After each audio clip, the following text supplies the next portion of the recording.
আমরা Facebook scroll করি, এত সময় নষ্ট করি যে আসলে বলার বাইরে। ইভেন আমি নিজেও করি মাঝে মধ্যে।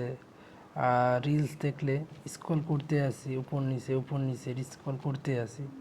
তো মাঝে মাঝে ফিল হয় যে আসলে কি করতেছি। এমনও হয় যে মাঝে মাঝে হ্যাং হয়ে যায় মাথা। তো আমি এই যে কিছুদিন অ্যাওয়ারনেস নিজের ভিতরে থাকছে যে আসলে রিলস এত দেখার কোনো যুক্তি আসে না।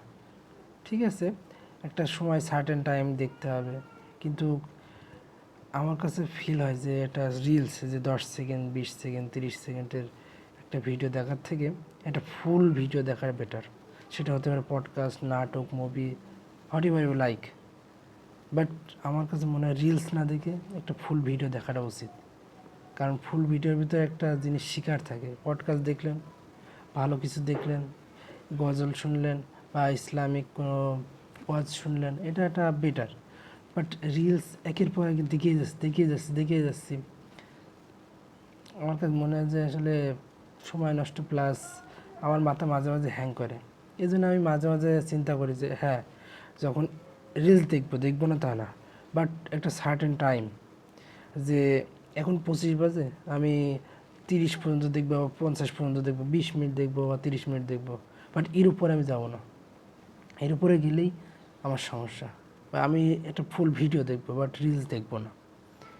কারণ রিলস হলো অ্যাডিকশন। আপনি 10 সেকেন্ডে বারবার উপরে উঠছেন, নিচে যাচ্ছেন, চলে আসেন, সময় পার হয়ে যাচ্ছে। ইভেন 1 ঘন্টা 2 ঘন্টা 3 ঘন্টা হয়ে যাচ্ছে, বাট আপনি রিলস দেখা কমাচ্ছেন না, রিলস দেখেই যাচ্ছেন। তো এইভাবে আসলে মাইন্ড ঠিক থাকে না। আপনি আপনার নিজে কিনে ভাবেন, নিজে রিলস না দেখে ধরেন বই পড়তে পারেন, পিডিএফ আছে। আপনার নিজের অ্যাওয়ারনেস বাড়ান যে হ্যাঁ, আমি আমার ডেভেলপ করতে হবে, আমার নিজেকে ডেভেলপ করতে হবে। নিজেকে ডেভেলপ করলে কী কী করা যেতে পারে। রিলস দেখলেই বেশিরভাগ ক্ষেত্রে সময় নষ্ট হয়। সো আমার অ্যাওয়ারনেস এটাই যে আপনারা নিজের উপর একটু ফোকাস দিন। রিলস দেখবেন কিন্তু একটা সার্টেন টাইম সবসময় চেষ্টা করবেন। টাইম সেট করলে আপনার যে অ্যাডিকশনটা, রিলস 1 ঘন্টা 2 ঘন্টা 3 ঘন্টা চলে আসছে, এটা হবে না। সো আশা করি আপনারা এটা খেয়াল রাখবেন। আল্লাহ হাফেজ।